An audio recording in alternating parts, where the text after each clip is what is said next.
नमस्कार दोस्तों, मैं सुमित्रा महाअवतार फाउंडेशन ध्यान ग्रुप में आप सभी ध्यानियों का बहुत-बहुत स्वागत करती हूँ। और आज हमारी ध्यान और ज्ञान की यात्रा बहुत ही अनुभवी और जीवन में सब कुछ सीखा है, उन्होंने प्रैक्टिकल देखा है, किया है।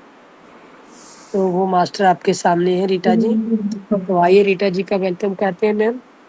तो रीटा जी बहुत-बहुत स्वागत है आपका। Over to you Rita ji. Thank you so much, Sumitra ji, and thank you for Mahavir channel. So, आप सबको मेरा आत्मवंदन, जो अपना अमूल्य समय निकाल कर यहाँ मुझे सुनने के लिए बैठे हैं। Thank you. तो आज जो मैंने टॉपिक लिया है वो है नवरात्रि का जो त्योहार है, हम कब से मना रहे हैं और क्यों मना रहे हैं। तो मैं इसी के ऊपर बात करूँगी। तो शुरू करने से पहले मैं माँ का एक मंत्र बोलना चाहूँगी। सर्वमंगल मांगल्ये शिवे सर्वार्थ साधिके शरण्ये त्र्यंबके गौरी नारायणी नमोस्तुते। नारायणी नमोस्तुते। श्रीनारायणी नमोस्तुते।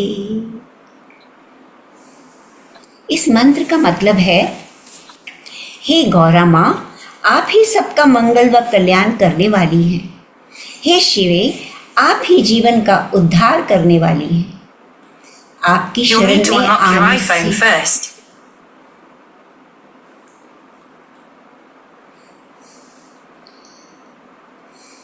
आपकी शरण में आने से व्यक्ति के सभी प्रकार के मनोरथ पूर्ण होते हैं। आप तीनों लोगों की ज्ञाता अर्थात तीनों लोगों को जानने वाली हैं। आप ही तीन नेत्रों वाले भगवान शिव की अर्धांगिनी हैं और आप ही भगवान नारायण की अर्धांगिनी हैं। अतः हम सब आपकी शरण में हैं। हम सब भक्त नतमस्तक होकर आपको प्रणाम करते हैं, आपको वंदन करते हैं। तो अब ये नवरात्रि का थोड़ा सा मैं सिग्निफिकेंस और सीक्रेट के बारे में बताऊंगी कि क्या है, क्यों मनाते हैं हम नवरात्रि और कब से मनाई जा रही है। मास्टर्स, आप में से कोई जानता है कि नवरात्रि कब से मनाई जा रही है? जैसे हम दशहरा जानते हैं कि दशहरा कब से मनाया जा रहा है, जब भगवान राम ने रावण का वध किया था, है ना। तभी से हम दशहरा मना रहे हैं। और दिवाली मना रहे हैं जब भगवान राम रावण का वध करके वापस अयोध्या में आते हैं, तब से हम दिवाली मना रहे हैं। क्या कोई जानता है कि नवरात्रि कब से मनाए जा रहे हैं? कोई शेयर करना चाहेगा? तो चलिए, नवरात्रि जी, जब राक्षसों का मर्दन करने के लिए जब सभी इन्होंने देवताओं ने अपनी शक्तियां इकट्ठी करी थी, जब दुर्गा माँ का वो करा था, सबने अपने हथियार दिए थे। वो तो कान्हा जी, आप उनकी उत्पत्ति के बारे में बता रहे हो कि दुर्गा जी की उत्पत्ति कैसे हुई। मैडम का सवाल है कि नहीं, दुर्गा जी की उत्पत्ति भी हो गई। और नवरात्रे, एक्चुअली नवरात्रे जो हैं वो हमने कभी इस बारे में सोचा नहीं है, मगर नवरात्रे जब से भगवान कृष्ण का जन्म हुआ है तब से मनाए जा रहे हैं। तो इसके पीछे क्या कहानी है? जब भगवान कृष्ण पृथ्वी पर अवतरित हुए थे तो उन्होंने योग माया का आवाहन किया था। और योग माया जब प्रकट हुई तो उन्होंने उनको कहा, योग माया को कहा कि हे देवी, आपको भी इस भूलोक में आना पड़ेगा, आपको भी प्रकट होना पड़ेगा, क्योंकि आपके बिना मेरी लीला पूरी नहीं हो सकती, मेरी लीला संभव ही नहीं आपके बिना। तो तब योग माया ने माँ यशोदा के यहाँ जन्म लिया और भगवान कृष्ण ने देवकी माँ के यहाँ जन्म लिया। और योग माया ने भगवान कृष्ण से पूछा कि मैं जो इस भूलोक पे आ रही हूँ, क्योंकि जब भी कोई देवता अवतरित होते हैं तो वो मनुष्य के रूप में ही अवतरित होते हैं ना, और मनुष्य के रूप में अवतरित होते हैं तो मनुष्य की तरह ही उनको हर तरह की प्रॉब्लम्स भी देखनी पड़ती है। आप भगवान राम को ले लीजिए, भगवान कृष्ण को ले लीजिए, सबके जीवन में परेशानियां आई थी। तो योग माया ने भगवान कृष्ण से पूछा कि मेरे इस पृथ्वी पर अवतरित होने से मुझे क्या लाभ है, मैं क्यों अवतरित हूँ। तो भगवान कृष्ण ने क्या कहा कि देवी, मुझे तो साल में एक बार जन्माष्टमी के दिन लोग पूजेंगे, मेरे जन्म को सेलिब्रेट करेंगे, लेकिन तुम्हें साल में 2 बार लोग 9 दिन तक लगातार पूजेंगे, तुम्हारे 9 अवतारों 9 रूपों की पूजा करेंगे। ये तुम्हारा इस पृथ्वी पर आने का प्रतिफल है। तो एक्चुअली नवरात्रे तभी से शुरू हो गए थे जब भगवान कृष्ण ने जन्म लिया, और ये उन्होंने माँ को एक, कहते हैं ना, वरदान दिया कि तुम यहाँ पर आई हो, तुम जो कष्ट सहारोगी उसके लिए तुम्हें ये सब मिलेगा, ये प्रतिफल है तुम्हारे आने का। तो फिर योग माया ने भगवान माँ यशोदा के यहाँ जन्म लिया और भगवान कृष्ण ने देवकी के यहाँ जन्म लिया। जब वासुदेव जी ने देखा कि मेरा पुत्र हुआ है और कंस तो छोड़ेगा नहीं इसको, ये 8वां पुत्र है और इसको तो वो बिल्कुल नहीं छोड़ेगा, पहले 7 वो मार ही चुका है, तो उन्होंने क्या किया कि भगवान कृष्ण को लेकर वो यमुना पार करके माँ यशोदा के यहाँ गए। ये तो आप सब जानते ही हैं कि यशोदा माँ के पास उन्होंने अपने बेटे को रख दिया और उस बेटी को लेकर वो अपने यहाँ आ गए। अब जब बेटी यहाँ आ गई तो उसने रुदन किया, और जैसे ही रुदन की आवाज़ आई तो कंस को पता चल गया कि 8वां जन्म हो चुका है। और जब वो आया तो उसने देखा ये तो कन्या है, तो कन्या है तो उन्होंने क्या किया कि कंस ने उस बेटी को उठाकर जोर से दीवार पे पटका, और जब दीवार पे पटका तो वही जो बेटी थी वो माँ दुर्गा अष्टभुजा रूप में प्रकट हुई, और माँ ने कंस को चेतावनी दी कि तुम्हें मारने वाला तो पैदा हो चुका है। और ये कहकर वो माँ वहाँ से दुर्गा रूप में ही उत्तर प्रदेश में विंध्याचल पर्वत पर चली गई, और विंध्याचल पर्वत पर वो विंध्यवासिनी नाम से जानी जाने लगी। और वही माँ विंध्यवासिनी ने बाद में 9 रूपों से अवतरित होकर दुर्गा के 9 रूप लिए थे। तो ये है उनकी पीछे की कहानी। और वो 9 रूप तो आप सब जानते ही हैं, शैलपुत्री है, ब्रह्मचारिणी है, चंद्रघंटा है, कुष्मांडा है, स्कंद माता है, कात्यायनी है, कालरात्रि है, और महागौरी और सिद्धिदात्री है। तो अब हम, ये तो उनका था कि कब से मनाई जाती है और क्यों मनाई जाती है। अब यहाँ पर ये बात आती है कि ये जो दुर्गा माँ है, जिसको हमने कहा कि यशोदा रानी के यहाँ उत्पन्न हुई थी, मतलब अगर हम ये सोचें तो वास्तव में जो ये योग माया है, या जो आप कह सकते हो कि लक्ष्मी का रूप है या राधा का रूप है, ये वास्तव में यशोदा की ही पुत्री है। अब ये दुर्गा जी जो हैं वो एक्चुअली, जब हम ये कहते हैं कि ये योग माया यशोदा जी की पुत्री है, तो एक्चुअली क्या है, ये दुर्गा जो है यही राधा रानी है, यही पार्वती है, यही सरस्वती है, यही लक्ष्मी है। जब हम राधे कृष्ण कहते हैं तो राधा, सीताराम में सीता, लक्ष्मी नारायण में लक्ष्मी जी, यही माता है। मतलब माता कोई अलग अलग नहीं है, माँ एक ही है, मगर उसने अलग अलग समय पर अलग अलग रूप से अवतरित हुई है। तो नवरात्रि की जो देवियां हैं, इनमें माता के अलग अलग रूप वास्तव में राधा जी के रूप हैं। ये हमने कभी सुना नहीं था पहले। तो ये जो राधा जी के रूप हैं, इसका मतलब ये है कि भगवान कृष्ण ने जो योग माया का आवाहन किया था, तो वो योग माया वास्तव में राधा ही है। तो हम हर रूप में, अगर हम लक्ष्मी का भी पूजन करते हैं या हम सीताराम का भी पूजन करते हैं, तो उसमें जो देवी है वो वास्तव में एक ही है, और वो है राधा रानी।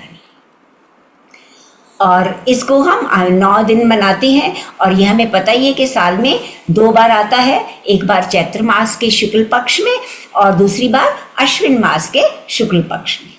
और आपको ये भी मालूम है कि सभी त्योहार, भारत में जितने भी त्योहार हैं, एक दिन ही मनाए जाते हैं। ज़्यादा से ज़्यादा दिवाली को हम 2 दिन मना लेते हैं, छोटी दिवाली और बड़ी दिवाली कह के। लेकिन एक नवरात्रि ही ऐसा त्योहार है जो लगातार 9 दिन पूजा जाता है। और एक्चुअली इसमें क्या होता है कि इस त्योहार के प्रारंभ में कलश की स्थापना की जाती है। अब ये कलश की स्थापना आपने देखा होगा कि जब हम नवरात्रि की पूजा करते हैं तो उसमें कलश रखा जाता है ना। तो कलश की स्थापना के पीछे क्या है कि एक्चुअली इस त्योहार के शुरू में ही परमात्मा शिव जो हैं वो इस कलयुग की रात्रि में आकर भारत की कन्याओं को और माताओं को शक्ति स्वरूपा बनाकर उनके बुद्धि रूपी कलश में ज्ञान भरकर उन्हें ज्ञान कलश प्रदान करते हैं। हम सिर्फ एक वो बना लेते हैं सिस्टम, हाँ जी मेरे पीढ़ियों दर पीढ़ियों ये चल रहा है कि कलश रखा जाता है, पानी भरा जाता है, उसके ऊपर नारियल रखा जाता है, लेकिन वो वास्तव में कलश क्या संबोधित करता है? वो कहते हैं परमात्मा शिव जो है इस कलयुग में भारत की कन्याओं एवं माताओं को शक्ति स्वरूपा बनाकर, यानी हर लड़की, हर माँ, हर औरत, हर स्त्री जो है वो एक्चुअली माँ ही है। वो दुर्गा रूप कह लो या कोई भी रूप कह लो, वो एक्चुअली माँ ही है। वो माँ को शक्ति स्वरूप बनाकर उनके बुद्धि रूपी कलश में ज्ञान भरकर उन्हें ज्ञान कलश प्रदान करते हैं, जिससे मनुष्य का अज्ञान रूपी अंधकार नष्ट होता है। इन दिनों हम अखंड दीप जलाते हैं, जागरण करते हैं। इसका क्या मतलब है? ज्ञान अमृत से आत्मदीप जलाना। जो हम अखंड दीप जलाते हैं वो क्या है? वो वास्तव में क्या है? ज्ञान अमृत से आत्मदीप जलाना। वो जो कलश है वो वास्तव में क्या है? ज्ञान का दीपक है। उससे हम अपनी आत्मा के दीपक को, आत्मरूपी दीपक को अखंड रूप से जलाते हैं, माने जागृत करते हैं। जलाने का मतलब क्या है? जागृत करते हैं कि हम पहचाने कि हम क्या हैं। हम सिर्फ एक देवी की मूर्ति को नहीं पूज रहे हैं, हम देवी की शक्ति को पूज रहे हैं। और वो शक्ति हर मनुष्य में है, कोई पुरुष हो या स्त्री हो, सभी में स्त्री तत्व होता है और सभी में पुरुष तत्व होता है। सिर्फ शरीर का रूप अलग अलग है, लेकिन सभी में पुरुष और स्त्री तत्व होता है। हम लोगों में स्त्री तत्व ज्यादा है और जो पुरुष के रूप में आए हैं उनमें पुरुष तत्व ज्यादा है, लेकिन दोनों रूप सभी में हैं। तो वो कहते हैं कि इन दिनों में हम जो दीप जलाते हैं वो वास्तव में आत्मदीप को जगाना है। कलयुग की रात्रि में उस दीपक को अखंड जलाकर हमें अपनी आत्मा की जागृति करनी, आत्मा को जगाना है। और देखिए इन दिनों में हम व्रत रखते हैं, बहुत सारे नियमों का पालन करते हैं। हम सुबह सुबह उठेंगे, नहा धो के मंदिर साफ करके पूजा करेंगे, अखंड दीप जलाएंगे, ये सारे नियमों का हम पालन करते हैं। उपवास रखते हैं। अब ये इसका क्या मतलब है कि हम असुरों को खत्म करने के निमित्त पवित्रता का व्रत और जीवन में श्रेष्ठ आचरण के नियम और संयम धारण करते हैं। ये जो हम व्रत करते हैं, कई नियमों का पालन करते हैं कि इन दिनों में नॉनवेज नहीं खाना ना, इन दिनों में किसी को गलत बातें नहीं करनी, फिजूल में गप्पे नहीं लगानी है ना, और ब्रह्मचर्य का व्रत का भी हम पालन करते हैं। तो वो हमें क्या बताता है कि एक्चुअली हम इन दिनों में जीवन में श्रेष्ठ आचरण के नियम, हमें अपना आचरण, हमें अपना व्यवहार कैसा रखना चाहिए, उसके प्रति हम संयम धारण करते हैं। आपने देखा होगा इन दिनों में कोई भी परिवार में गलत गाली गलोच नहीं करते ना, कोई बहस नहीं करते। ये कहा जाता है कि ये दिन बड़े पवित्र हैं, माँ की पूजा है और हमने दीप जलाया हुआ है, तो इसलिए कोई भी गलत भाव से कोई बहस वगैरह नहीं होती। तो वो हमारे ऊपर क्या करता है? उससे हमारे अंदर संयम आता है। वो जो 9 दिन लगातार हम कोई भी ऐसी बात नहीं करते, तो वो हमारे अंदर क्या पैदा करता है? संयम, पेशेंस। शुद्ध हम शाकाहारी भोजन या करते हैं, उपवास के द्वारा परमात्मा की तरफ निवास करने वाली हमारी बुद्धि का वास बना रहे।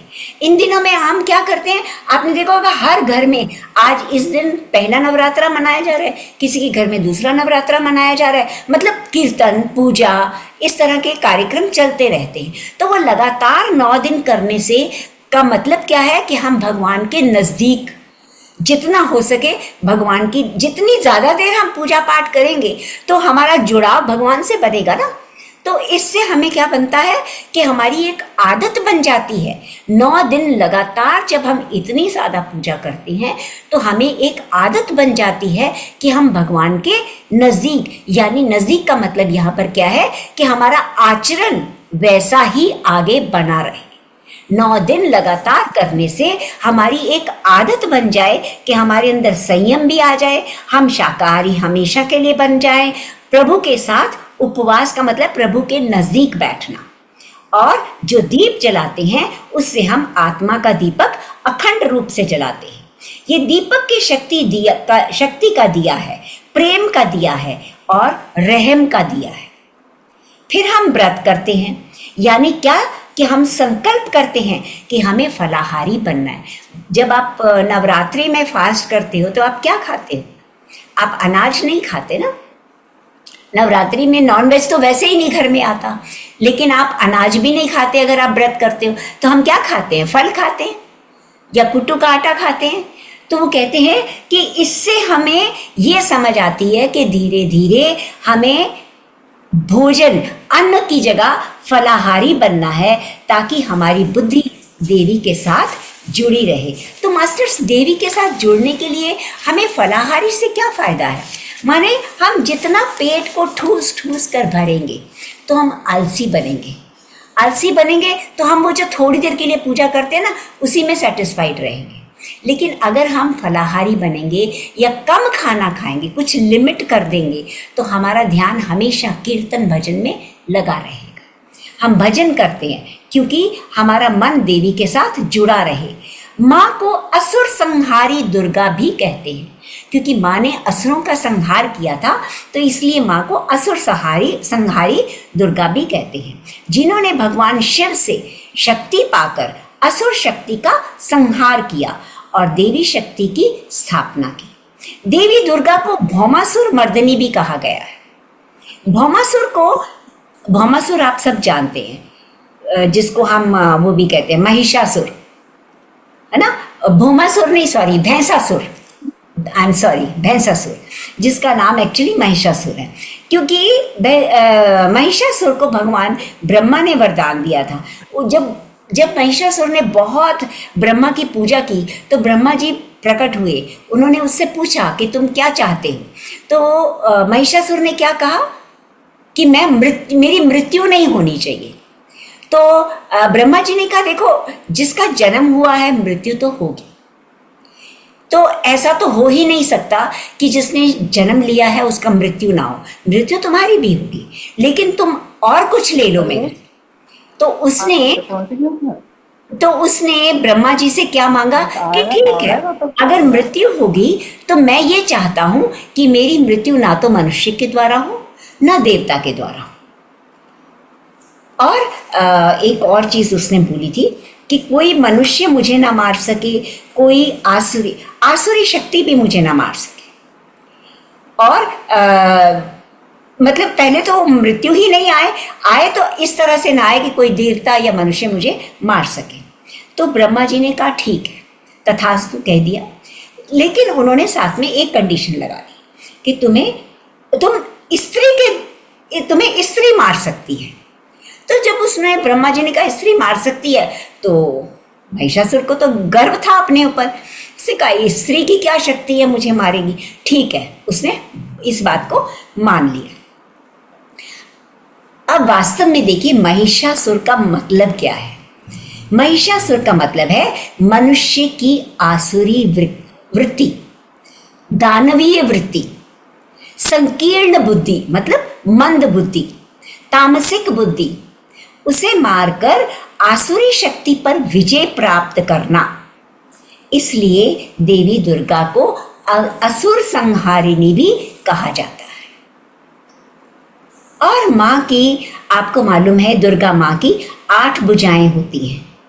तो जब हम माँ की पूजा करते हैं तो उससे हम शक्ति मांगते हैं, यानी उन 8 भुजाओं से हम 8 तरह की शक्तियाँ प्राप्त करते हैं। फिर हम शंख बजाते हैं, घंटा बजाते हैं। इसका क्या महत्व है? शंख और घंटा बजाने से जो प्रकंपन होता है उससे वायुमंडल में सुख शांति फैलती है और साथ ही साथ प्रदूषण खत्म होता है। मतलब आप ये देखिए कि इस सारी जो धर्म की क्रियाएं हैं, इन सब के पीछे भी एक कारण है। यानी हम घंटा बजाते हैं, शंख बजाते हैं, हमने कभी सोचा ही नहीं था कि इसका जो प्रकंपन होता है उससे वायुमंडल में प्रदूषण समाप्त होता है, सुख और शांति फैलती है। और साथ ही साथ आपने देखा है जब भी नवरात्रि आती है वो ये क्या कहते हैं, ऋतु परिवर्तन के समय आती है। जैसे अभी आई है तो आप देख रहे हो गर्मी से सर्दी के मौसम की तरफ जा रहे हैं, और जब मार्च में आती है तो हम सर्दी से गर्मी की ओर जा रहे होते हैं। तो ये ऋतु परिवर्तन होता है। तो ऋतु परिवर्तन का क्या मतलब है? आपने देखा होगा कि जब हम अब गर्मी से सर्दी की ओर जा रहे हैं तो हम क्या चेंज करते हैं अपने आहार में? कोई बता सकते हैं मास्टर? अभी तक तो हम सुबह का वरना शाम को भी खा लेते हैं, क्या सर्दियों में भी हम ऐसा खाते हैं? हमें अपने आहार का तरीका बदलना पड़ता है। हम जो कुट्टू का या ये जो दूसरे प्रकार के अन्न हैं, हम वो भोजन गर्मियों में नहीं खाते क्योंकि उससे हमारा पेट जल्दी खराब हो जाता है। लेकिन सर्दियों में हम अलग अलग तरह के अनाज खा सकते हैं। तो ये ऋतु परिवर्तन के साथ साथ हमारी जो आहार शैली है वो भी बदल जाती है। तो इन दिनों में जो ऋतु परिवर्तन आता है, हम अपने आहार में परिवर्तन कर सकते, आसानी से कर सकते हैं। माने हमारा टेस्ट अपने आप उस तरीके से बदलना शुरू हो जाता है। आपको मालूम है कि जब हम नवरात्रे आते हैं तो हम पहले 3 दिन दुर्गा की पूजा करते हैं। दुर्गा माँ किसे क्या प्रेरणा मिलती है? उनकी 8 भुजाएं हैं, उनसे हम शक्ति मांगते हैं। किस किस तरह की शक्ति? हम शक्तिशाली बनते हैं, सहन शक्ति मिलती है, हमें सामर्थ्य शक्ति मिलती है, और परिस्थितियों में को जीवन में जीतने की शक्ति मिलती है। हमारे ऊपर कई तरह की प्रॉब्लम्स आती है। आपने देखा होगा कि एक परिवार में एक स्त्री ही ऐसा करेक्टर है, एक ऐसा चरित्र है कि जब भी जैसी भी परिस्थिति आती है वो किसी को टेंशन में नहीं आने देती। वो उस टेंशन को पहले अपने ऊपर ले लेती है, किसी को बताने से पहले भी उस टेंशन को अपने ऊपर ले लेती है कि परिवार के सदस्यों को अभी ना बताया जाए। और जब बताती है तो काफ़ी हद तक उसका हल सोच के बताती है। तो इस दुर्गा माँ से हमें सहन शक्ति भी मिलती है, सामर्थ्य शक्ति भी मिलती है, और साथ ही साथ परिस्थितियों को जीतने की शक्ति भी मिलती है कि किस प्रॉब्लम का सल्यूशन कैसे निकाला जाए। तो पहले 3 दिन हम दुर्गा की पूजा करते हैं। अगले 3 दिन जो हैं हम महालक्ष्मी की पूजा करते हैं। हम सबको मालूम है कि जीवन जीने के लिए सिर्फ पूजा पाठ से काम नहीं चलता, हमें धन भी चाहिए। और धन, हम ये नहीं कह सकते कि अगर तुम अध्यात्म में आ गए हो तो धन की क्या आवश्यकता है, क्योंकि शरीर स्वस्थ होगा, शरीर के पास कंफर्ट होंगे तो हम पूजा पाठ भी आसानी से कर सकेंगे। तो धन तो चाहिए, लेकिन जब हम स्पिरिचुअलिटी में आते हैं, हम माँ लक्ष्मी की पूजा करते हैं, तो हम जो धन कमाते हैं ना, वो उसमें ज्ञान धन ज़्यादा होता है। हम ज्ञान धन पाने की कोशिश करते हैं, यानी ऐसा धन जिसका रिसोर्स, जिसका स्रोत ऐसा हो कि हमें पैसा कमा के दुख ना मिले, हमारे परिवार को कष्ट ना आए। पैसा कमाने के बहुत सारे तरीके हैं। हम गैर कानूनी ढंग से भी पैसा कमा सकते हैं, अपनी मेहनत से भी कमा सकते हैं। लेकिन जब हम माँ लक्ष्मी की पूजा करते हैं तो हमारे पास ऐसी बुद्धि आती है कि उसमें हम ज्ञान धन पाने की प्रार्थना करते हैं, संयम धन पाने की प्रार्थना करते हैं। ये सारे धन हैं, पैसा अलग है, वो पैसा भी धन है, आर्थिक रूप में वो भी चाहिए, लेकिन उसका रिसोर्स हमें समझ आता है कि हम इस तरीके से कमाएं कि वो पैसा हमारे परिवार की उन्नति के लिए, सेहत के लिए काम आ सके। और दूसरा धन हमें क्या चाहिए? ज्ञान धन। हम सिर्फ पैसे के पीछे नहीं भागते, हम ज्ञान भी चाहते हैं। तो हमारा जो, हम ऐसे लोगों को चुनते हैं, ऐसे लोगों के बीच बैठते हैं जो हम, जहाँ से हम आध्यात्मिक ज्ञान प्राप्त कर सके। संयम धन पाते हैं। संयम मीन्स पेशेंस। कोई मुसीबत आ गई है तो हम घबराए नहीं, हमारे अंदर संयम बना रहे। तो अच्छाइयों का धन पाने की प्रार्थना करते हैं। और जो नेक्स्ट 3 दिन होते हैं, देखिए पहले दिन दुर्गा पूजा, पहले 3 दिन दुर्गा पूजा जिसमें हम शक्ति पाते हैं। दूसरे 3 दिन महालक्ष्मी की पूजा जिसमें हम ज्ञान धन पाते हैं। और लास्ट के 3 दिन हम सरस्वती माँ की पूजा करते हैं। सरस्वती माँ क्या प्रदर्शित करती है? वो ज्ञान की देवी है, विद्या की देवी है। तो वो हमें क्या बताती है कि ज्ञान धन पाना है और ज्ञान धन बांटना है। अब देखते हो कि जो भी हम, आप लोगों में से भी बहुत सारे लोग कई बार कई सेशन लेते होंगे, जो आपने कहीं से सीखा वो अपने ग्रुप में आके सबको बताते हैं। जैसे आज मैं जो थोड़ा बहुत मैंने सीखा वो मैं आप लोगों के साथ शेयर कर रही हूँ। ये होता है ज्ञान धन। इस ज्ञान धन को कमाना है, यानी किताबें, स्पिरिचुअल बुक्स पढ़ के, आपस में एक दूसरे के साथ ज्ञान बांट के। तो जो भी ज्ञान हमें मिलता है उस ज्ञान को सब में बांटना। और अब जी हमने 3 देवियां तो कह दी, लक्ष्मी देवी भी कह दी, सरस्वती देवी भी कह दी और हमने दुर्गा देवी भी कह दी। लेकिन वास्तव में ये 3 देवियां कोई अलग अलग नहीं है, एक ही देवी है जो हम अलग अलग रूप में पूजते हैं। और अगर ऐसे देखा जाए तो हर महिला, हर नारी एक देवी ही है। आप देखिए 24 घंटे हम सब, और लेडीज हैं, जेंट्स हैं, उनके रोल अलग हैं। ऐसा नहीं कि वो परिवार की सुख समृद्धि में उनका शेयर नहीं है, उनका अपने तरीके से शेयर है। एक महिला जो है वो एक देवी का स्वरूप ही है।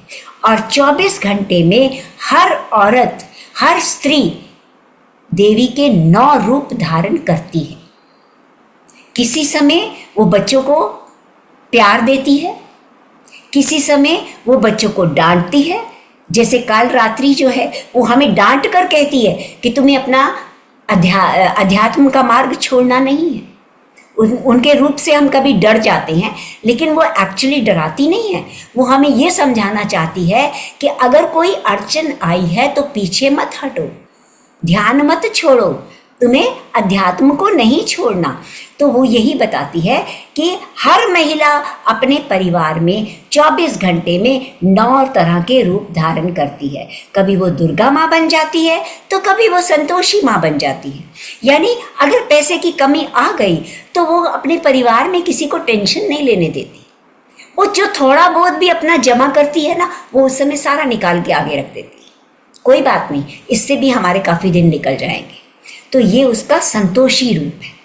वो सबको संतोष देती है। और कभी वो काली भी बन जाती है। अगर परिवार के ऊपर कोई संकट आने वाला होता है, उसको महसूस होता है, तो वो सबसे आगे आके सारे परिवार को पीछे अपनी शेडो में छोड़ लेती है और खुद काली के रूप में आगे आ जाती है।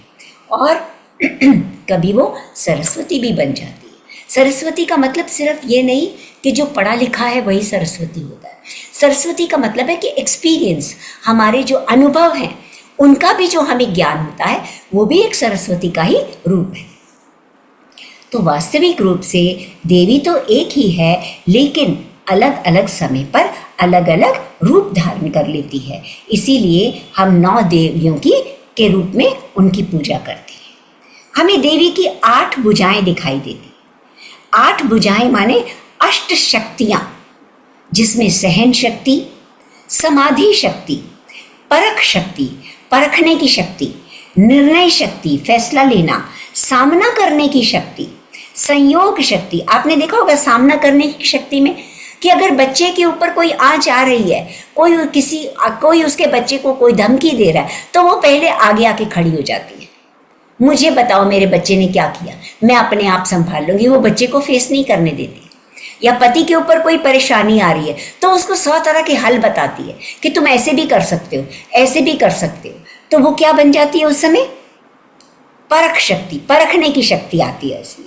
निर्णय शक्ति ले सकती है, सामना करने की शक्ति है, संयोग शक्ति है, विस्तार शक्ति है और ज्ञान शक्ति है। ये हैं माँ दुर्गा के 9 रूप जो हर स्त्री में दिखाए जाते हैं। और फिर हमें अष्ट अलंकार भी दिखाए जाते हैं। अलंकारों से, अस्त्रों से, शस्त्रों से आसुरी वृत्ति का संहार, ये अलंकार स्वयं परमात्मा के दिए हुए हैं। ज्ञान और योग और माँ के हाथों का चक्र, माँ के हाथों में चक्र होता है। ये चक्र क्या है? पवित्रता का प्रतीक है। इन 9 दिनों में हम पवित्र रहते हैं। पवित्र माने किसी भी तरह की वासना नहीं, ये न खाने के प्रति, न शरीर के प्रति, न कपड़ों के प्रति, न ही दोस्ती के प्रति। हम बिल्कुल पवित्रता में रहते हैं। ब्रह्मचर्य का पालन करते हैं, सात्विक खान पान रखते हैं ताकि हमारे अंदर किसी भी तरह की आसुरी वृत्ति ना आए। ये जितनी भी देवियां हैं, आपने देखा है ये सारी देवियां कन्या का रूप है। कन्या होने के बावजूद भी हम इनको माँ कहते हैं। क्यों कहते हैं माँ? आप छोटी छोटी बच्चियों को आप अष्टमी के लिए बुलाते हो, नव दुर्गा, ये दुर्गा पूजन के लिए बुलाते हो, तो आप उनको माँ कह के बुलाते हो। क्यों? क्योंकि माँ जो है वो करुणामयी होती है इसलिए, और वो दयालु होती है और वो बच्चों की सब गलतियाँ माफ़ कर देती है। इसीलिए हम कन्याओं को भी माँ कह के पुकारते हैं।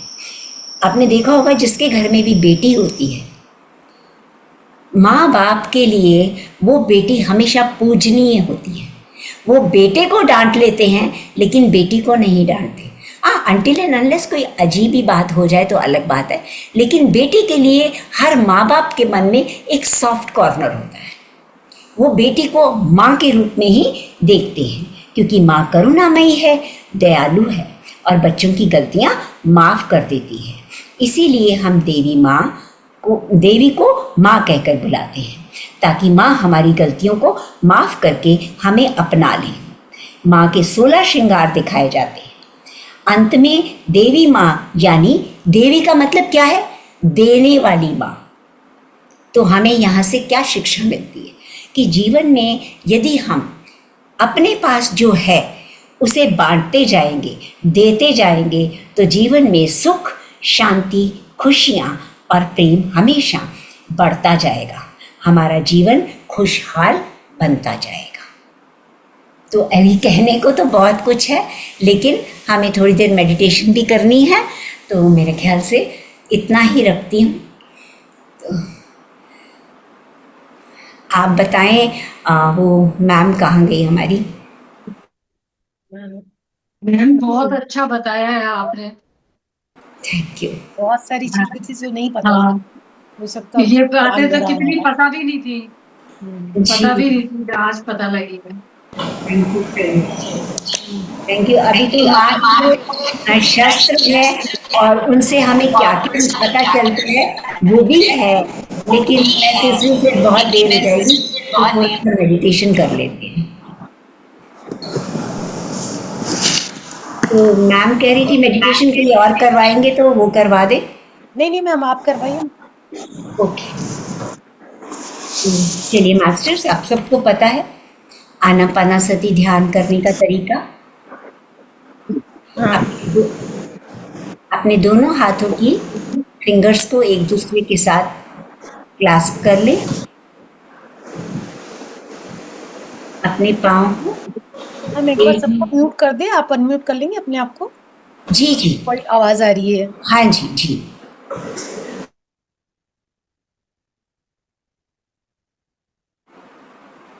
Thank you.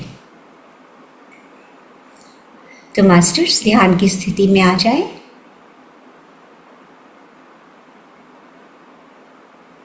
एकदम शांत स्थिति। आज नवमी का दिन है, माँ का नवा रूप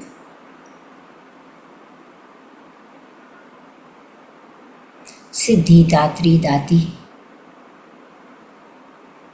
शांत चेहरा, मुस्कुराती हुई माँ का चेहरा अपने सामने लाएं। आज के दिन माँ के सभी स्वरूपों को, 9 स्वरूपों का आवाहन करेंगे। हे माँ, आप अपने हर स्वरूप में आए, हमें चारों ओर से एक शक्ति स्वरूपा के रूप में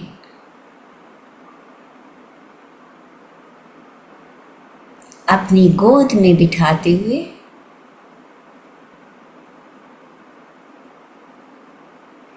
हर बुराई से हमारी रक्षा करते हुए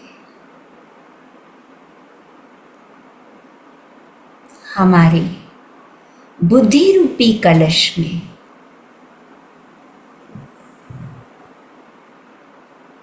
पवित्र ज्ञान भर दीजिए।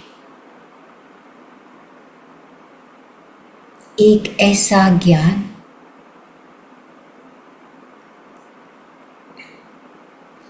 जो हमें आपकी तरह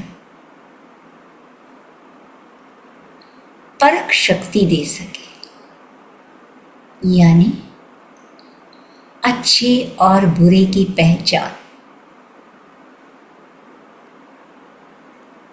संयम शक्ति दे सके, यानी हर परिस्थिति को स्वीकार करते हुए उससे सीखते हुए आगे बढ़ने की राह,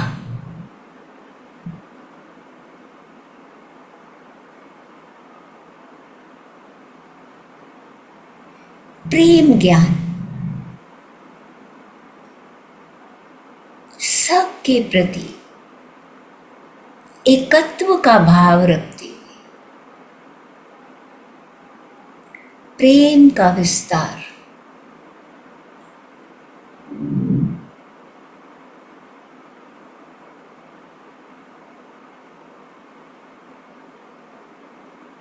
सबको देने का भाव, बिना किसी शर्त के, बिना किसी उम्मीद के,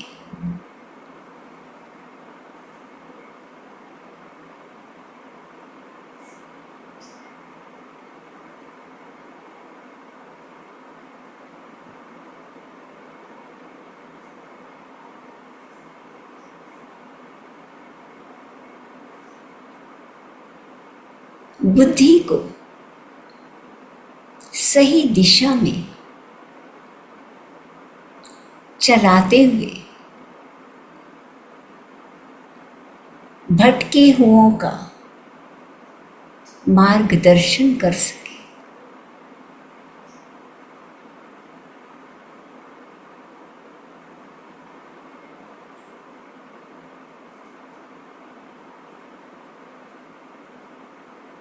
इन सब वरदान के साथ साथ माँ हमारे अंदर के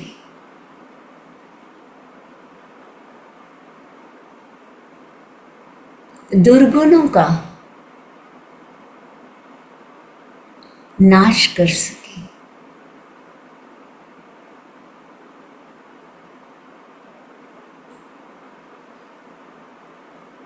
काम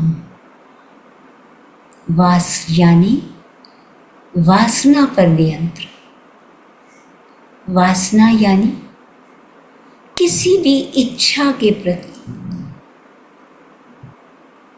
संयम, किसी भी इच्छा को इतना ऊंचा मत करो कि पूरी ना होने से क्रोध बढ़े। तो कामनाओं का संयम करना, क्रोध का संयम करना। जो चीज प्यार से सुलझ सकती है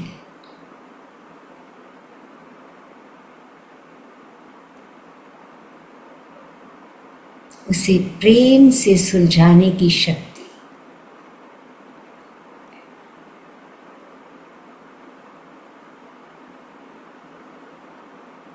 लोभ, मां हमारा दुर्गुण, लोभ रूपी दुर्गुण पूरी तरह से नष्ट कर दो।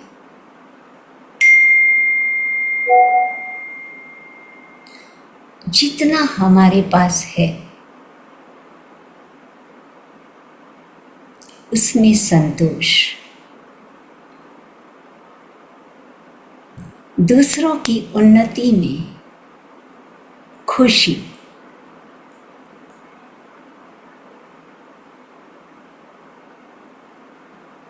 अपने विकास के साथ साथ सृष्टि में सभी प्राणियों का विकास हो।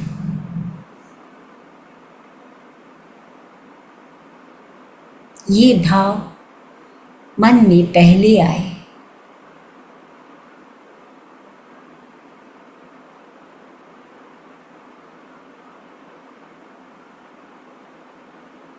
भेदभाव से परे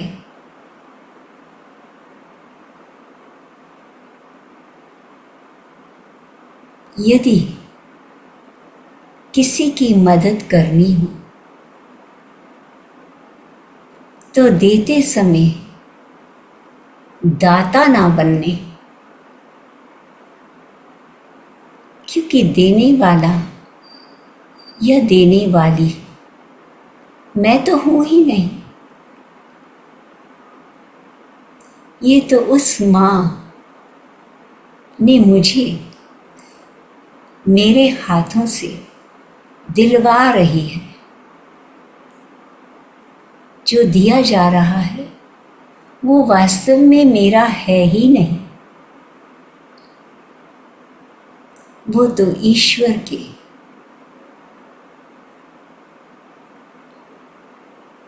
उदारता से उसने मुझे देकर आगे दिलवाया है। क्योंकि स्वयं ईश्वर प्रकट होकर किसी को नहीं देते। मां का स्वरूप हमें देकर किसी को दिलवाता है।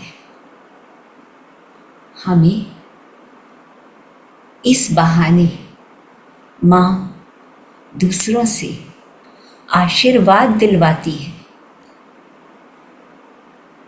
ताकि हमारी मुसीबतें टल जाएं।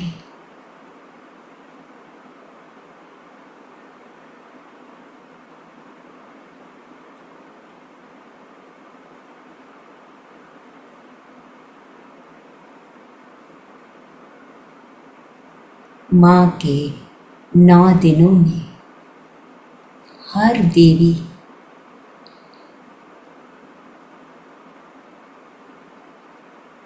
हमें पूर्णता की ओर ले जाती है।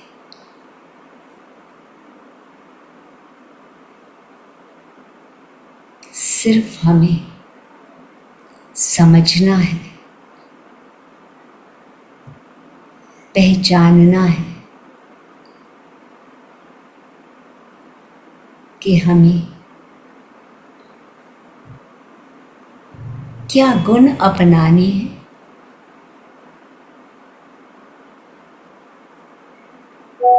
और क्या कमियां छोड़नी है।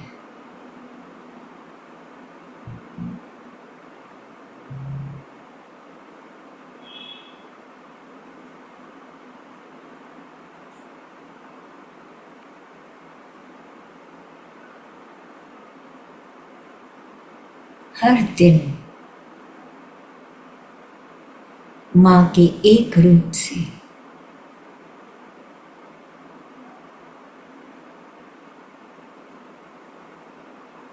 हम अपने किसी न किसी संकल्प के पूर्ति की प्रार्थना करते हैं। तो मास्टर्स हर दिन संकल्प की पूर्ति के साथ साथ एक दुर्गुण भी अवश्य छोड़ने की प्रार्थना करें।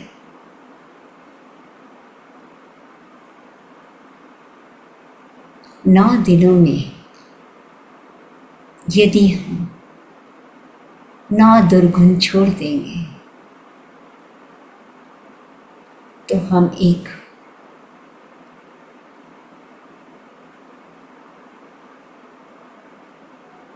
आत्मा की यात्रा में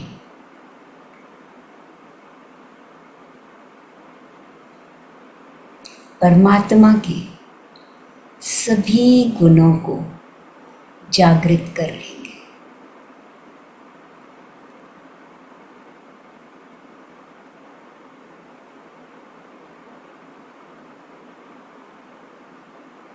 फिर हमें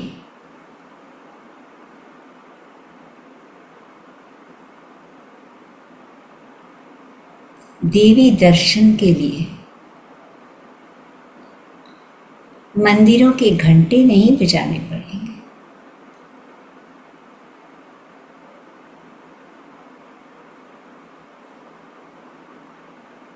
हम हर पल देवी को अपने पास, अपने अंदर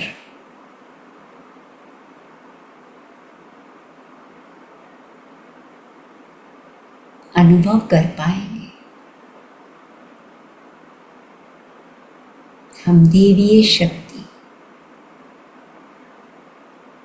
देवीय ऊर्जा से भरपूर रहेंगे।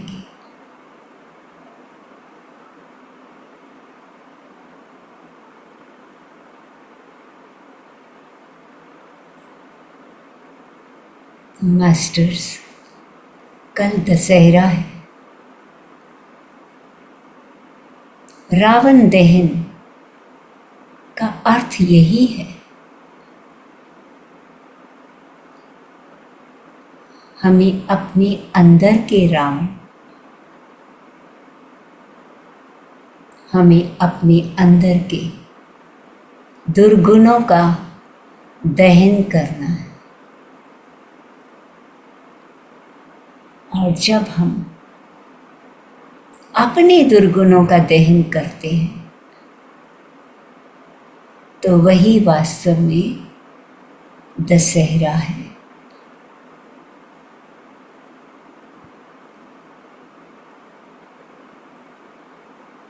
फिर भगवान राम को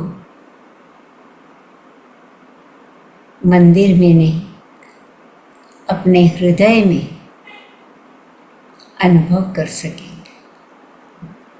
हर पल सर झुकाकर हम भगवान को अपने अंदर महसूस कर सकेंगे।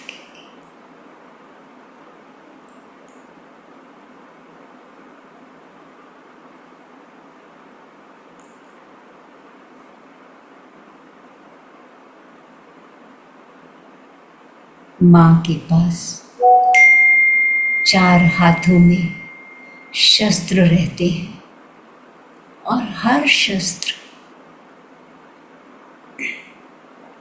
आध्यात्मिक शिक्षा देता है।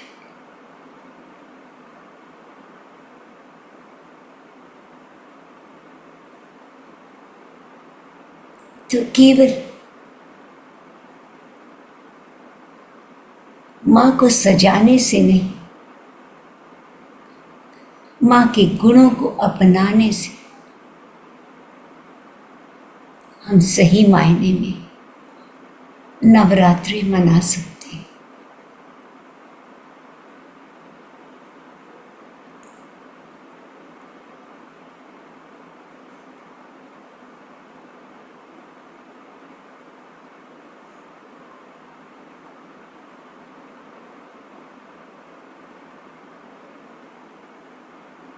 माँ के 9 रूपों में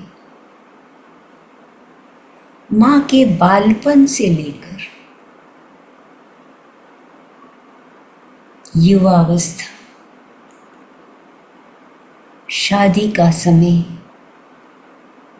और माँ बनने का सुख, और माँ बनने के बाद बच्चों का पालन पोषण कैसे करना है, सब कुछ इन 9 रूपों के द्वारा हम सीख सकते हैं।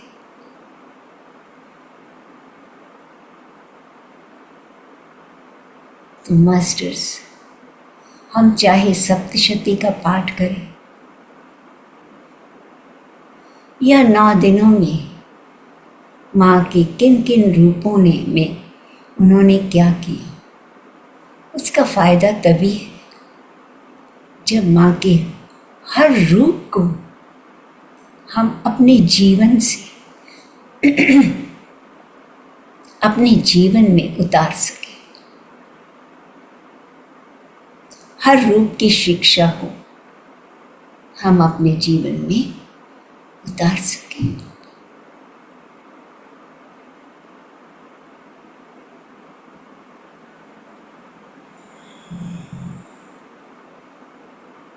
धीरे धीरे हम ध्यान से बाहर आने का प्रयास करेंगे।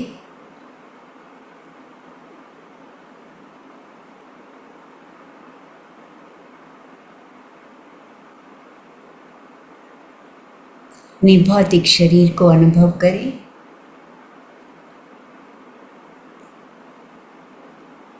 आसपास की आवाजें,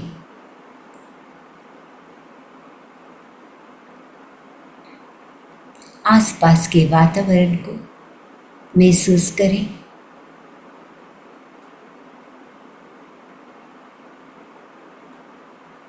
अपने हाथों और पांव की उंगलियों को हल्का सा हिलाएंगे।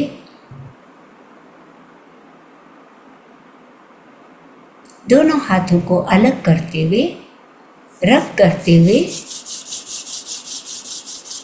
दोनों हथेलियों से अपनी आंखों के ऊपर रखेंगे। हथेलियों के अंदर ही धीरे धीरे पलकों को झपकते हुए आंखें खोलेंगे। आंखों से निकलने वाली ऊष्मा को अपनी हथेलियों में समेटते हुए हथेलियों को बिना उठाए अपने शरीर पर रब करें, ताकि हथेलियों में आई ऊष्मा हम अपने शरीर में वापस धारण कर सकें और धीरे धीरे मुस्कुराते हुए अपना सुंदर चेहरा दिखाएंगे। Thank you masters, thank you so much, thank you.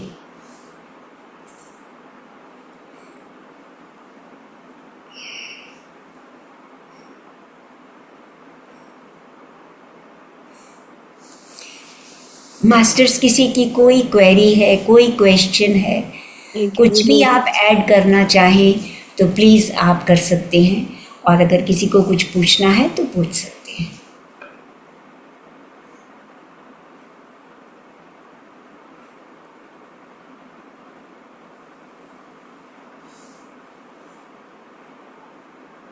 जय माता दी। मैं बहुत अच्छा लगा, मेरी बेस्ट फेवरेट क्लास वो आज की क्लास लगी है मुझे। Thank you. बहुत टाइम से इंतजार था कोई आई मास्टर, और बहुत अच्छी सही दिशा में जा रहे हैं अब लोग, सही दिशा, मुझे बहुत अच्छा लग रहा है। Thank you so much. अब आप सब कुछ ऑल क्लियर किया इतना अच्छा। और इसमें मैंने ऐड करना चाहता हूँ मैम एक चीज, जी। कि जैसे हम पैदा होते हैं, हम मतलब कौन सी डिमेंशन में होते हैं, तो हमने कौन सी डिमेंशन तक हमारी पावर जो बॉडी की है क्षमता, वो किस डिमेंशन तक है मैम? देखिए, एक मनुष्य पहले तो 84 लाख जून पूरी करके मनुष्य के रूप में आता है। उसके बाद मनुष्य जब एक बार मानव जन्म में आ जाता है तो कहा जाता है कि वो वापस नीचे के जो हम छोड़ के आए हैं ना, एनिमल किंगडम, प्लांट किंगडम, उसमें वापस नहीं जाता अनटिल एंड अनलेस हम मरते समय किसी चीज के प्रति बहुत ज्यादा जुड़ जाएं तो अलग बात है। अब मनुष्य जन्म जो है वो 600 भी हो सकते हैं, 6000 भी हो सकते हैं। ये निर्भर करता है कि हम कितनी तीव्रता से अपनी आत्मा का विकास करते हैं। एक्चुअली मनुष्य जन्म क्यों लेते हैं हम? ताकि हम अपनी आत्मा को द्वैत भाव के सारे जो अनुभव हैं वो सारे अनुभव लेते हुए वापस अद्वैत भाव में आए, एकत्व भाव में आए। एक्चुअली जब तक हम भगवान के पास होते हैं तो हम एकत्व भाव में होते हैं। हम नीचे क्यों आते हैं? क्योंकि हम द्वैत भाव के अनुभव लेना चाहते हैं। और जब हम द्वैत भाव में आते हैं तो उसमें क्या होता है, मेरा, तेरा, तू, मैं, ये भाव आ जाते हैं, है ना। और अद्वैत भाव में क्या होता है, हम सब एक हैं, क्योंकि सब में तो वही आत्मा है, सिर्फ शरीर, वो जो रूप है वही तो अलग अलग है ना। और जो हम अलग अलग परिवारों में अलग अलग परिस्थितियों में रहते हैं वो हमारे कर्मों का फल है। जब हम शरीर लेंगे तो कर्म करेंगे, कर्म करेंगे तो कैसे कर्म करेंगे उसके अनुसार हमें नया जन्म मिलेगा। तो अब कब तिकन हमने अपने कर्मों को सुधारना है, ये हर आत्मा का अलग अलग निश्चय होता है, आत्मा का ही निश्चय होता है। वो प्लान करके आती है कि इस जन्म में मैं ये मुश्किलों का सामना करते हुए ये सबक सीखूंगा या सीखूंगी। लेकिन जब अर्थ पे हम जन्म ले लेते हैं ना, मनुष्य का शरीर धारण कर लेते हैं, तो हम सारी प्लानिंग भूल जाते हैं। अब जब भूल जाते हैं तो बिल्कुल नए सिरे से काम शुरू करते हैं। लेकिन जो पिछले जन्म में हमने ग्रहण किया था वो कहीं जाता नहीं है, वो हमारे साथ ही रहता है, बस सिर्फ उसको जागृत करने की जरूरत होती है। अब अगर हमने पिछले जन्म में बहुत ज्यादा अध्यात्म में रहे, ध्यान लगा, मेडिटेशन करा, तो फिर हमारी आत्मा जो है ना वो पिछला याद रखती है और आगे बढ़ती है। तो हम शुरू से ही ध्यान में लग जाते हैं। और कई लोग ऐसे होते हैं जो पहली बार मनुष्य के जन्म में आए हैं तो वो बिल्कुल नीचे के स्तर पे होते हैं, वो सिर्फ अपने शरीर का, अपने बारे में सोचते हैं, वो सिर्फ मूलाधार तक ही रहते हैं। धीरे धीरे कई जन्मों के बाद वो खुद के साथ साथ अपने परिवार को जोड़ते हैं। फिर उसके कई जन्मों के बाद वो अपने सोसाइटी के बारे में सोचना शुरू करते हैं। तो इसके तो कोई अंत ही नहीं है ना, सिर्फ हमारे ऊपर, हमारी आत्मा के ऊपर ही निर्भर करता है कि हम कितना इस आत्मा को इस शरीर के द्वारा, शरीर हमारा वाहन है, शरीर के बिना हम कुछ नहीं कर सकते, अनुभव नहीं ले सकते ना। आत्मा तो अनुभव नहीं ले सकती, शरीर अनुभव लेता है। उन अनुभवों के द्वारा आत्मा का विकास होता है। तो कितने जन्मों में हम किस तरह से अध्यात्म में जुड़ते हैं, ये सब उसके ऊपर निर्भर करता है। तो तभी कहा जाता है कि जब बच्चे छोटे होते हैं तो पहले तो आपने देखा होगा कि सब बच्चों को आश्रम में भेज देते थे, गुरु के पास। तो वहाँ पे जो विकास होता था वो ज्यादा जल्दी होता था। अब हम कैसे हो गए, मनी माइंडेड, जो भी पढ़ाई करनी है, जो भी ज्ञान प्राप्त करना है वो पैसा कमाने के लिए। यहाँ तक कि आध्यात्मिक ज्ञान भी जो लोग प्राप्त करते हैं वो किस लिए करते हैं, गुरु बन के बैठ जाएंगे और हमें लोग पैसा चढ़ाएंगे, हमें सामान देंगे। तो ये जो तरीके हैं ना वो हमारे ऊपर ही डिपेंड करता है कि हम कितने जन्मों में आगे बढ़ेंगे। क्या मैं आंसर कर सकी आपके क्वेश्चन को? मैं बहुत अच्छा आपने किया। तो मैम आज ज्यादातर तो मैं कुछ ऐड करना चाहता हूँ। जी जी जरूर जरूर। आपने थोड़ा सा बोला तो अच्छा लगा मुझे कि थोड़ा ज्ञान जो मुझे इस दौरान हुआ नवरात्रों में मैं बताना चाहता हूँ, थोड़ा सा शेयर करना चाहता हूँ। हमारी बॉडी जो क्षमता है हमारी 9th डिमेंशन तक है। जब हम पैदा होते हैं उस टाइम हम 3 डिमेंशन में आ जाते हैं सारे।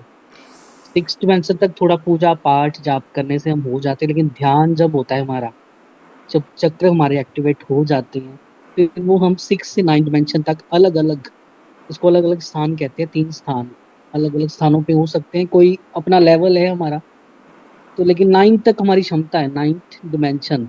फिर इसके बाद आगे बढ़ना है तो फिर हम बॉडी के बाहर निकल जाते हैं। जब हमारी वाइब्रेशन बन जाती है इस ब्रह्मांड के साथ, फिर हम धीरे धीरे इससे बाहर निकलना शुरू कर जाते हैं।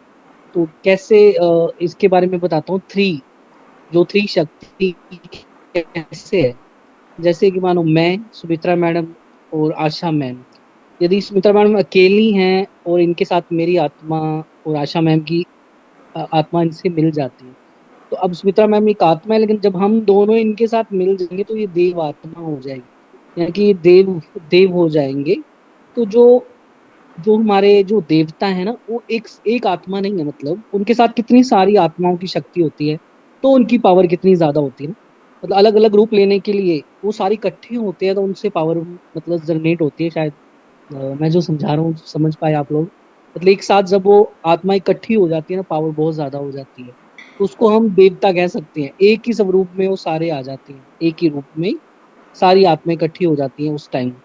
तो जब कई बार होता है ऐसे कि आपने एक्सपीरियंस किया होगा कई लोगों ने, कि उनको लगता है कोई मिलने आता है या कुछ है, तो वही पावर देने ही आते हैं वो लोग, वो पावर देने आते हैं। जब उनके अंदर वो समा जाएंगे तो हमारी और भी पावर बढ़ जाती है, तो वो हमारी बॉडी यहीं पे समा जाएंगे, हमारी आत्मा के साथ ही लीन हो जाएंगे, हमें आगे ज्ञान देने के लिए, कि आगे आगे डिमेंशन में आगे ले जाने के लिए। जो मैंने एक्सपीरियंस किया इस दौरान नवरात्रि में, कि त्रिशक्ति, जो ये थ्री थ्री चीजें पहले भी बताई गई हैं, 3 6 9, ये भी शायद आप लोगों को पता होगा इसका भी। तो जब 3 और 6 मिलता है तो 9 एक्टिवेट होगा। 3 6 मिलेगा, ऊपर 9 ऊपर है हमारा मस्तिष्क पे, ये जब एक्टिवेट होता है तो रास्ता खुल जाता है हमारा। इसको कहते हैं ब्रह्म 10वां द्वार हमारी ब्रह्मरंध्र। बॉडी में होगी। हाँ, ब्रह्म, ये जब हमारा खुल जाता है, फिर हम आगे की डिमेंशन फिर जा सकते हैं। तो जब हम पहले जाते हैं, फिर हम एक्सपीरियंस कर सकते हैं कि कौन सा कैसे, किसी को देखकर पता लग जाता है कि कौन कैसे है। पहले वाली जो हमारी डिमेंशन है, जब हम वो पार कर लेते हैं, 11 से ऊपर डिमेंशन, 11 से 13, फिर हम उसको इंटरफेयर कर सकते हैं ब्रह्मांड के जो रूल्स हैं, फिर इसको हम थोड़ा सा चेंजिंग कर सकते हैं। हम जैसे पावर, मतलब हम किसी को ठीक करना चाहे तो दूर से ठीक कर सकते हैं, नुकसान भी कर सकते हैं, किसी के मुंह से हम बुलवा सकते हैं, किसी के मानसिक, उसके दिमाग से खेल सकते हैं। मतलब ऐसा हो करना नहीं चाहिए। मतलब जब ये हम 13वां और 14वां डिमेंशन में होते हैं, जब उसके बाद फिर इसके जब हम चले जाते हैं इससे भी आगे, 16 से 17 से, फिर वो मतलब समझो कि देवते हैं, उनके साथ आपकी ज्ञान देना वो शुरू हो जाते हैं, उनके साथ मिलना आपका हो जाता है, वो ज्ञान देने आते हैं आपको सारा चीजें का, फिर ले जाना शुरू हो जाते हैं अलग अलग लोग पर, आपको दिखाते हैं क्या है कैसे नहीं है।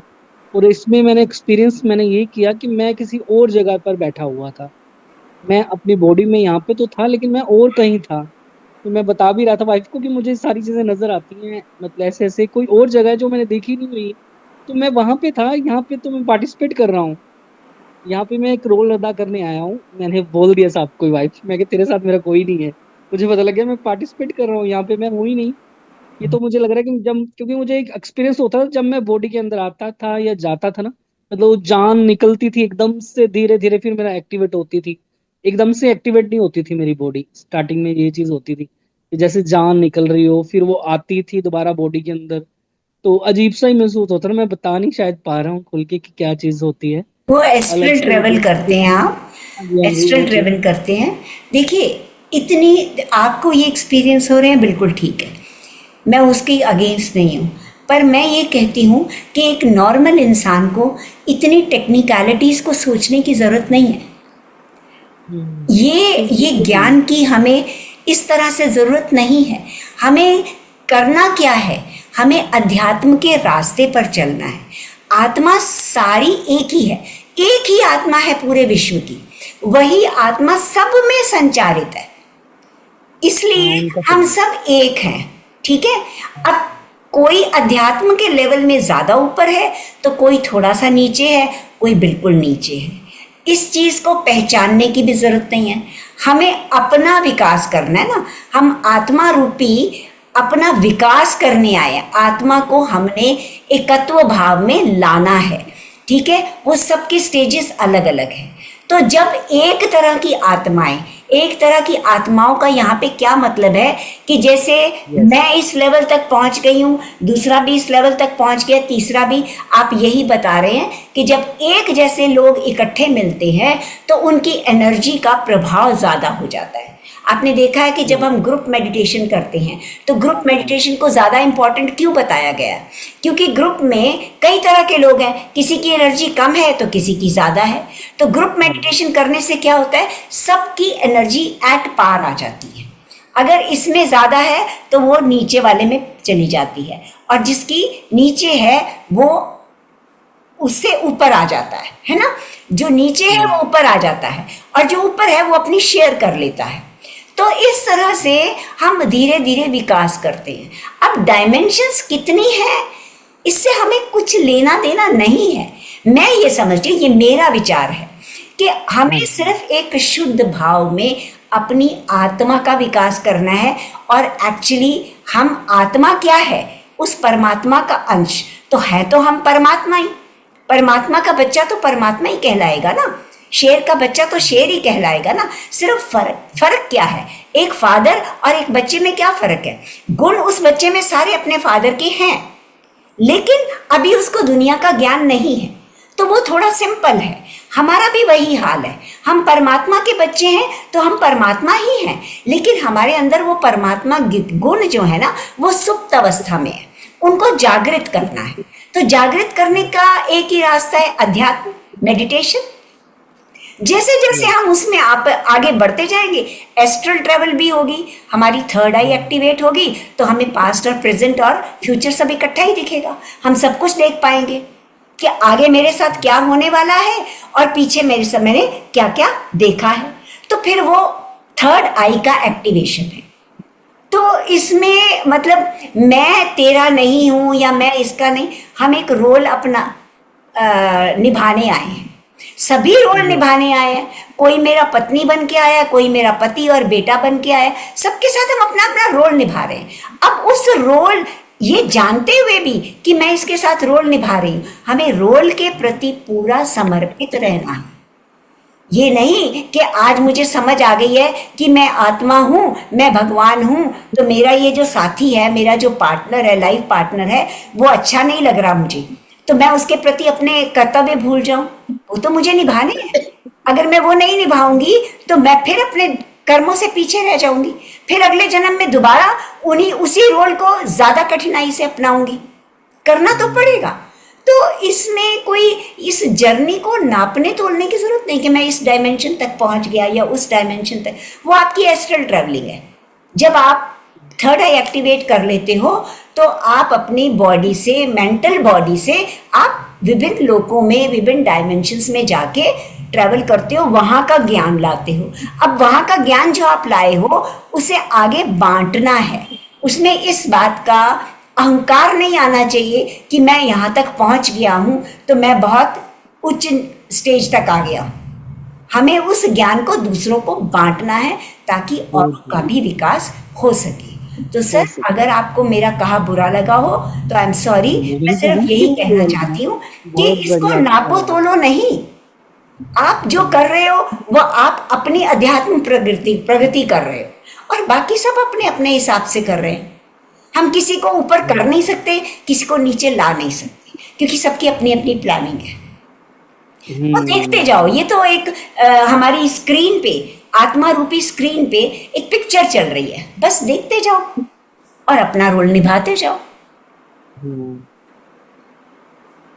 जय श्री राधे मामा। माफ कीजिए, मैं बोला नहीं था। नहीं, मैं आपके कहे हुए को गलत कुछ नहीं कह रही। मैं सिर्फ ये कह रही हूँ कि नाप तोल मत करो कि मैंने अपनी पत्नी को कहा कि मैं तेरा नहीं हूँ, मैं यहाँ तक हो आया हूँ। ऐसा नहीं है। वो पत्नी अपना रोल लेकर आई है। गुरु है मैम, मेरी पत्नी ही मेरी गुरु है। यदि वो साधना दे दी तो मैं आगे पहुंच नहीं पाता जी। मैं भगवान से टच ही नहीं हो पाता कि पूर्ण परमात्मा ब्रह्म ज्ञान मुझे मिल ही नहीं पाता। एग्जैक्टली। तुलसीदास जी, आप देखिए तुलसीदास जी वापस भी उनके लिए आया। नहीं तो 3 बार हो गया, मैं 3 बार मर चुका हूँ मैं, लेकिन वापस ये मुझे फिर ले आती है कि अभी टाइम में है, काटना है, तो अभी मुझे भी आप लेके जाइए, और फिर वापस मैं आ जाता हूँ कि चलो हो गया। तो इसको मैंने गुरु बनाया। मैं किसी के कभी टच नहीं होता, बॉडी टच। पैरी हाथ में अपनी वाइफ के लगाता हूँ कि ये मेरी गुरु है, मैं रोज डेली। तो ये भागती है कि आप मुझे मत करो ऐसे। मैं कहा नहीं, तुझे गुरु माना है और कोई नहीं मेरा गुरु है, कि तू साथ थी तो मैं कर पाया ये चीजें।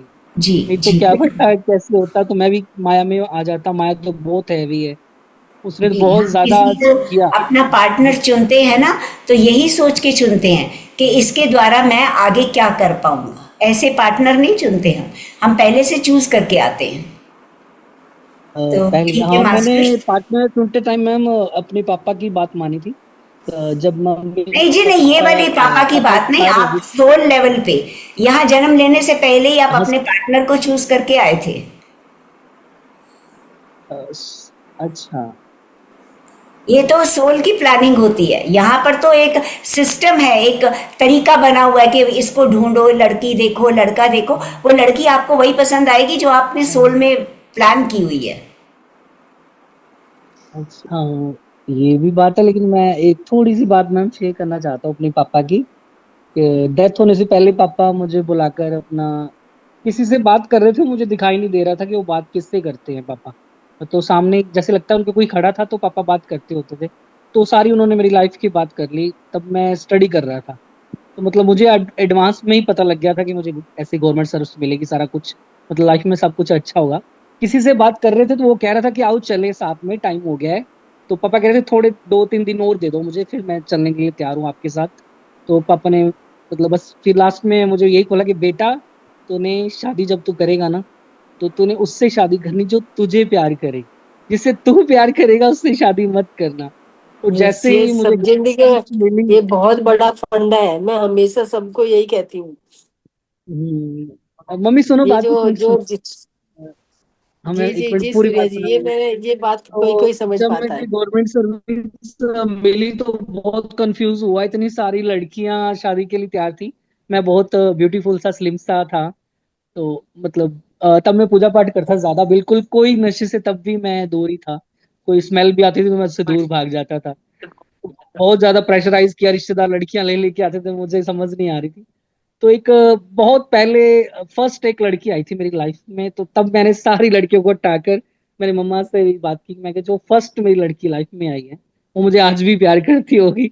आप बात करना किसी दिन। फिर एक दोस्त ने उसके पापा से बात की भी, ऐसे ऐसे है, तो क्या वो भी रिश्ता देख रहे थे, तो तब वही लड़की से ही मेरा हुआ रिश्ता। तो वो आज यही है, यही मेरी गुरु है। और ये सरदार फैमिली से है, सिख फैमिली से। मैं हिंदू फैमिली से हूँ। तो अब इसको सारा कुछ हमारा पूजा पाठ वगैरह सारी चीजें आ गई हैं मैम। तो इससे होते हुए मैं निश्चिंत था, बहुत ज्यादा निश्चिंत हो गया कि सब कुछ संभाल लेती है, घर परिवार संभाल लेती है, और मुझे फिर परवाह ही नहीं होती। मैं सीधा बस इतना भक्ति में फिर मैं बैठने लग जाता हूँ। इतना अच्छा ध्यान चले जाता है। रात को भी मैं जब बैठने लगता हूँ, एक बार चाय 2:30 बजे इसको कह देता हूँ कि थोड़ी सी चाय पिला दे। फिर ये रात को ये नहीं कहती मुझे नींद आई कुछ है, ये चाय पिला देगी रात को कोई भी टाइम हो। ये चाय पिलानी, और मैं अपना उसमें बैठ जाता हूँ सीधा 2:30 बजे से ध्यान में। फिर मुझे नहीं पता, फिर सुबह देखती हूँ। तो शायद ये ना होती तो मैं ऐसी चीजें भी नहीं कर पाता। इसने बहुत साथ दिया मेरी लाइफ में।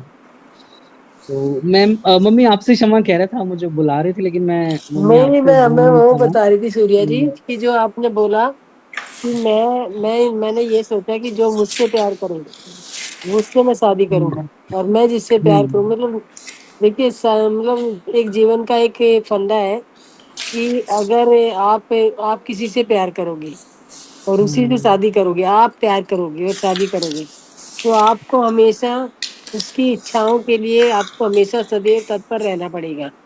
यस, ये भी यही पापा ने सोच कर मुझे बोला होगा। और जो आपसे प्यार करेगी वो आपकी इच्छाओं के लिए तत्पर रहेगी।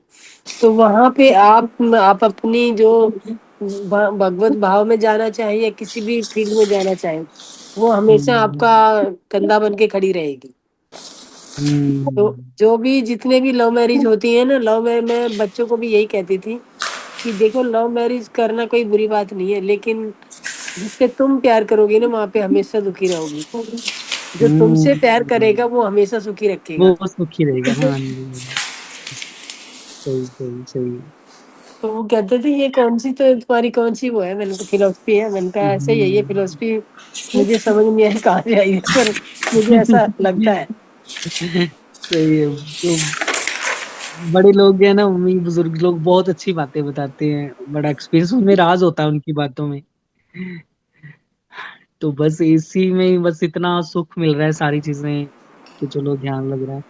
तो सभी जो भी यहाँ पे देवी हैं, मैं सबके चरण स्पर्श करते हुए आशीर्वाद चाहता हूँ आपसे। God bless you. जय श्री राधे, जय माता तो की। मास्टर, किसी और का कोई सवाल है तो पूछिए, नहीं तो फिर हम अपनी वाणी को यहीं पे विराम देना चाहेंगे। यस दोस्तों।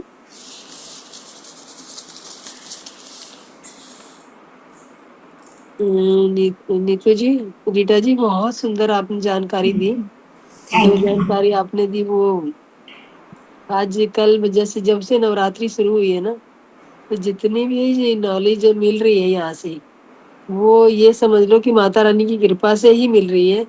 कि वो ऐसी है कि जो पहले कभी नहीं सुनी थी, वो भी सुनने को आ रही है। जी, थैंक यू, थैंक यू। और आपने बहुत ही सुंदर तरीके से पेश भी किया और जाना, जो जानकारी दी वो भी। तो उसके लिए बहुत बहुत धन्यवाद आपका मैम। आप सबका भी धन्यवाद। आप इतनी पेशेंस से सुनते रहे, थैंक यू सो मच। ध्यान भी यस बहुत नीत अच्छा था, बहुत ही गहरा ध्यान था आज। Thank you ma'am. Yes Neetu ji, आप थैंक कंक्लूड कर दीजिए। Thank you ma'am. इसी तरह आके हमारी ध्यान और ज्ञान की यात्रा को आगे लेके जाइएगा। सभी को शुभ रात्रि, प्रणाम। तो शुभ रात्रि। रीटा जी, आप दिल्ली में कहाँ रहते हैं? मैं इधर साउथ दिल्ली में ओके। अलकनंदा। ओके। जी, आप दिल्ली में हैं? हाँ, मैं दिल्ली में ही हूँ। कहाँ पे? मैं पटेल नगर। जी। ओके जी, okay. Good night. Good night. शुभ रात्रि सभी को, प्रणाम।